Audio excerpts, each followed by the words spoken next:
السلام علیکم ورحمۃ اللہ وبرکاتہ۔ الحمد للہ رب العالمین والصلاة والسلام علی سید المرسلین، اما بعد فاعوذ باللہ من الشیطان الرجیم،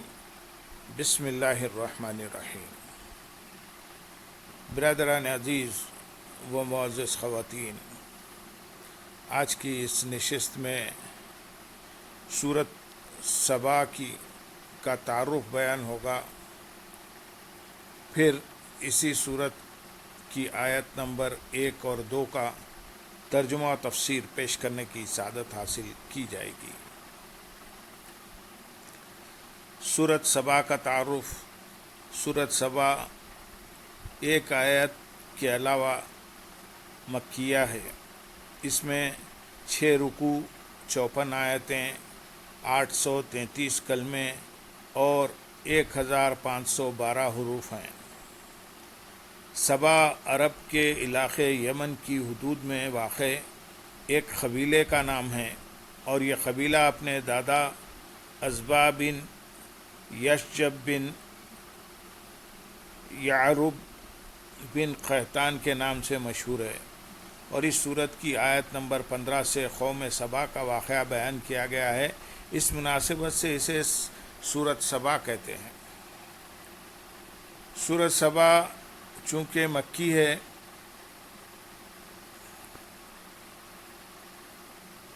سورت سبا چونکہ مکی صورت ہے، اس لیے دیگر مکی صورتوں کی طرح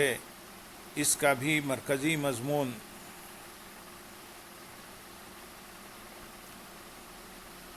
یہ ہے کہ اس میں اللہ تعالیٰ کی وحدانیت، نبی کریم صلی اللہ علیہ وسلم کی نبوت، قیامت کے دن دوبارہ زندہ کیے جانے اور اعمال کی جزا ملنے پر دلائل قائم کیے گئے ہیں، اور اس میں یہ چیزیں بیان کی گئی ہیں۔ نمبر 1، اس سورت کی ابتدا میں اللہ تعالیٰ کی حمد و ثنا بیان کی گئی، اور یہ بتایا گیا کہ کافر قیامت کا صاف انکار کرتے ہیں۔ نیز قیامت قائم ہونے کو قسم کے ساتھ بیان فرمایا، اور مردوں کو دوبارہ زندہ کرنے پر اللہ تعالیٰ کی قدرت پر دلیل دی گئی ہے۔ نمبر 2، حضرت داؤد علیہ السلام، حضرت سلیمان علیہ السلام اور سبا والوں پر اللہ تعالیٰ نے جو انعامات کیے وہ بیان کیے گئے ہیں۔ نمبر 3، اللہ تعالیٰ کے وجود اور اس کی وحدانیت پر دلائل دیے گئے، اور مشرکین کے شبہات کا ازالہ کیا گیا ہے۔ نمبر 4، رسول اکرم صلی اللہ علیہ وسلم کی رسالت کے عموم کو بیان کیا گیا، اور یہ بتایا گیا کہ ہر زمانے میں مالدار کافروں نے ہی اپنے انبیاء اکرام علیہ السلام کو جھٹلایا۔ نمبر 5، یہ بیان کیا گیا کہ مشرکین قرآن پاک کا انکار کرتے ہیں، اور ان کے گمان میں قرآن پاک اللہ تعالیٰ کی وحی نہیں بلکہ کسی کی اپنی بنائی ہوئی کتاب ہے، اور کفار کے اس نظریے کا رد کیا گیا۔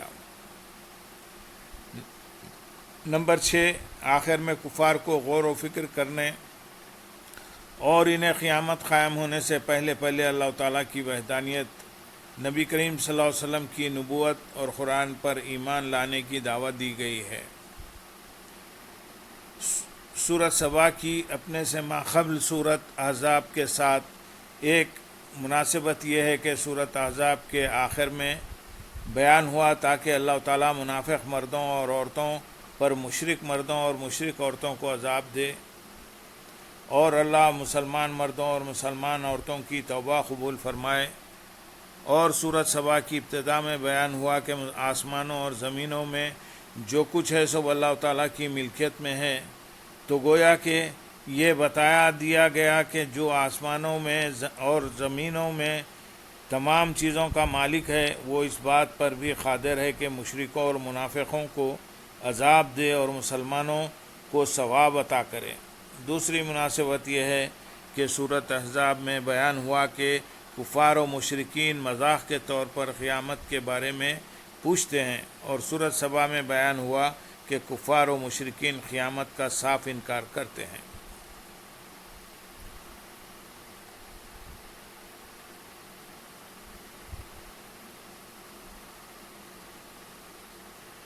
بسم اللہ الرحمن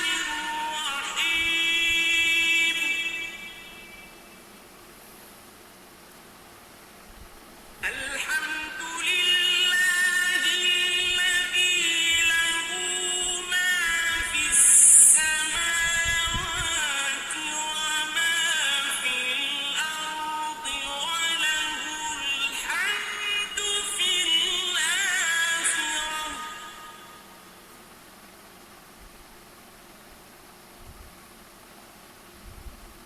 وهو الحكيم الخبير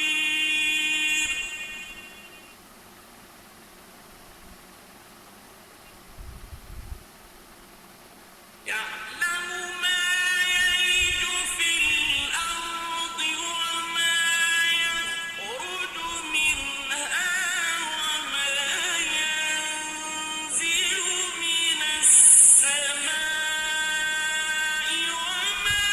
يعرج فيها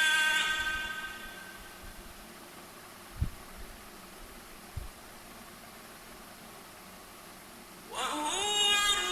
الرحيم الغفور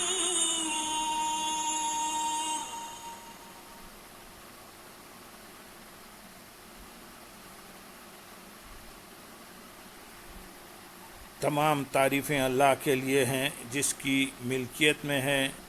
جو کچھ آسمانوں میں ہے اور جو کچھ زمین میں ہے، اور آخرت میں اسی کی طرف ہے، اور آخرت میں اسی کی تعریف ہے، اور وہی حکمت والا خبردار ہے۔ تمام تعریفیں اللہ کے لیے ہیں، یعنی کامل شکر اور ہر طرح کی تعریف کا مستحق صرف وہ معبود ہے جو ساتوں آسمانوں اور ساتوں زمینوں میں موجود ہر چیز کا خالق اور مالک ہے، اور جن معبودوں کی کفار عبادت کرتے ہیں وہ کسی تعریف کے مستحق ہیں اور نہ ہی کسی چیز کے مالک ہیں، اور آخرت میں اسی کی طرف اور آخرت میں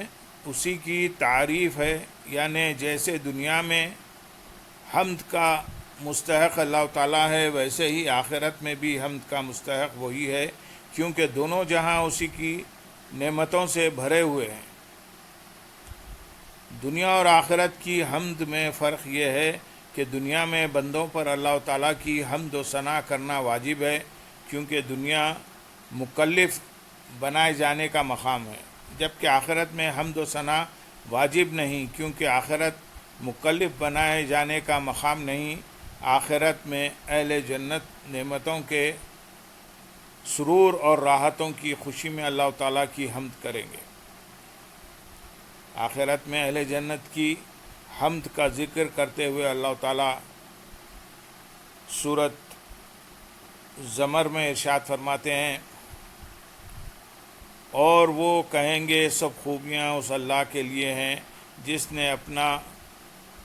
وعدہ ہم سے سچا کیا اور ہمیں اس زمین کا وارث کیا، ہم جنت میں جہاں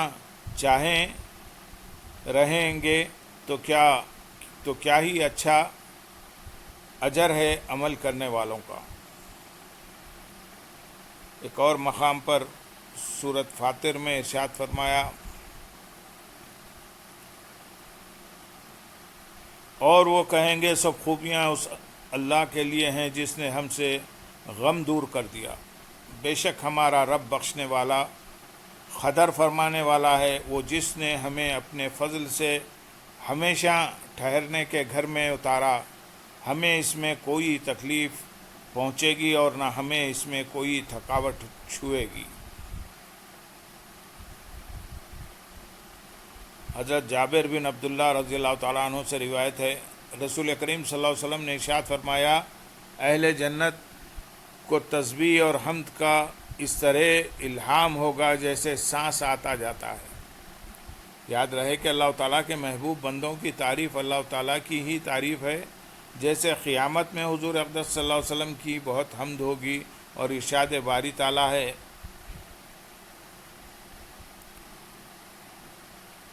سورۃ بنی اسرائیل میں ارشاد ہوا، قریب ہے کہ آپ کا رب آپ کو ایسے مقام پر فائز فرمائے گا کہ جہاں سب تمہاری حمد کریں، لیکن وہ حمد چونکہ بالواسطہ اللہ تعالیٰ کی حمد ہے، اس لیے تفسیر آیت کا حصر درست ہے۔ آیت نمبر 2 میں ارشاد ہے،